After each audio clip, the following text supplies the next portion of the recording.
Sodium potassium pump, also known as sodium potassium ATPase.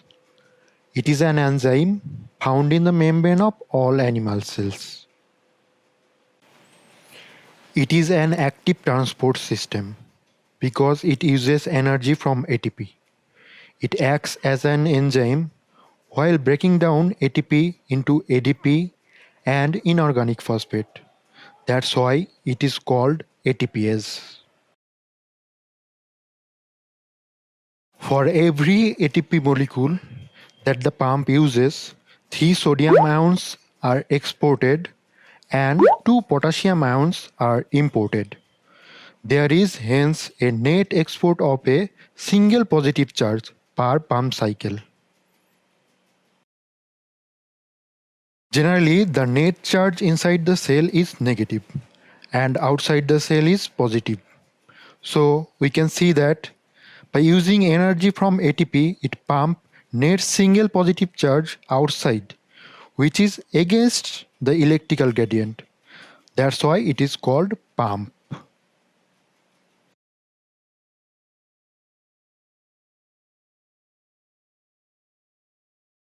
It has two subunits, alpha subunit, which is larger, and beta subunit, which is smaller. It has binding site for 3 sodium ions, 2 potassium ions,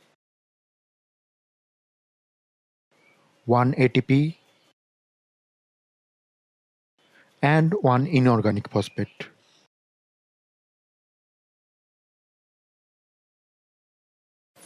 The sodium potassium pump has two states, non-phosphorylated E1 state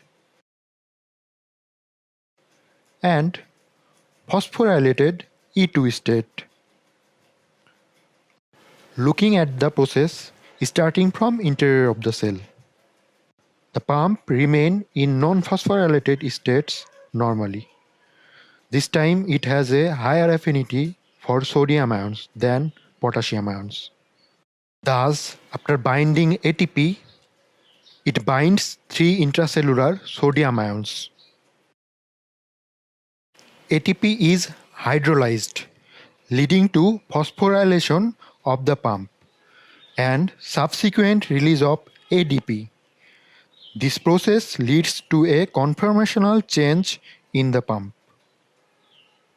The conformational change exposes the sodium ions to the outside. The phosphorylated form of the pump has low affinity for sodium ions, so they are released. By contrast, it has high affinity for the potassium ions, so it binds to extracellular potassium ions. This causes dephosphorylation of the pump, reverting it to its previous conformational state, thus releasing the potassium ions into the cell. Thus, the pump becomes non-phosphorylated again, and the non-phosphorylated form of the pump has a higher affinity for sodium ions. So ATP binds and the process starts again. By this time, we have learned what is it, where it works, and how it works. But why it works like that? What is its significance? Let's talk about this. It plays lead role in maintaining resting potential, regulating cellular volume. It also affects membrane transport and sometimes acts as a signal transducer. Let's know details.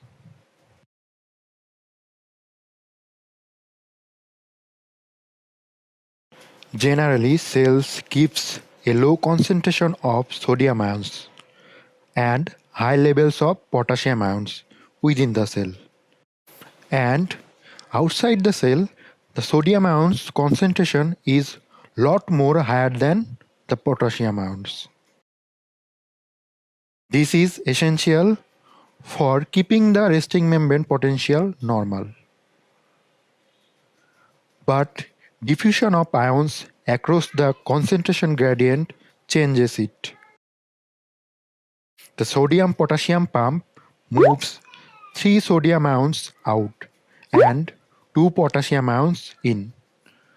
Thus, it helps to restore and maintain the resting cell membrane potential.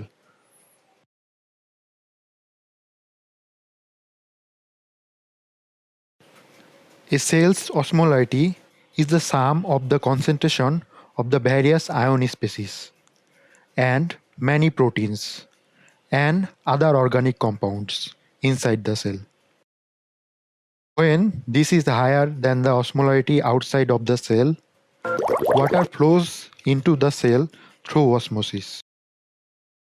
This can cause the cell to swell up and lyse. But no, that does not happen normally. It happens when there is lack of ATP in the cell. But when ATP is available, sodium-potassium pump is ready to defend it.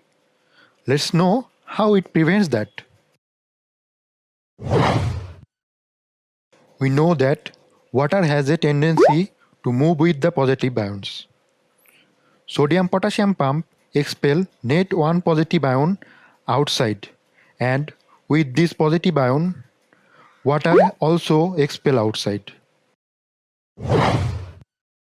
So when cells become to swell, it automatically activates sodium-potassium pump, which expel extra water out. Thus, sodium-potassium pump helps to maintain cell volume.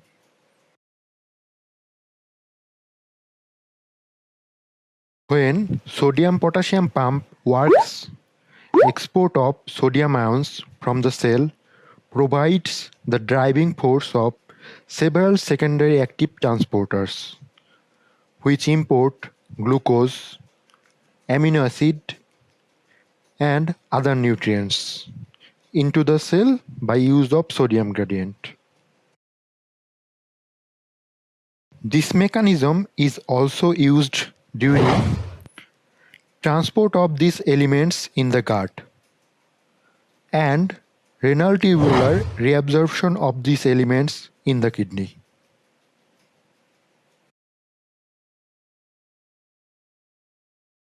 It can also relay extracellular O-bane binding signaling into the cell through regulation of protein tyrosine phosphorylation.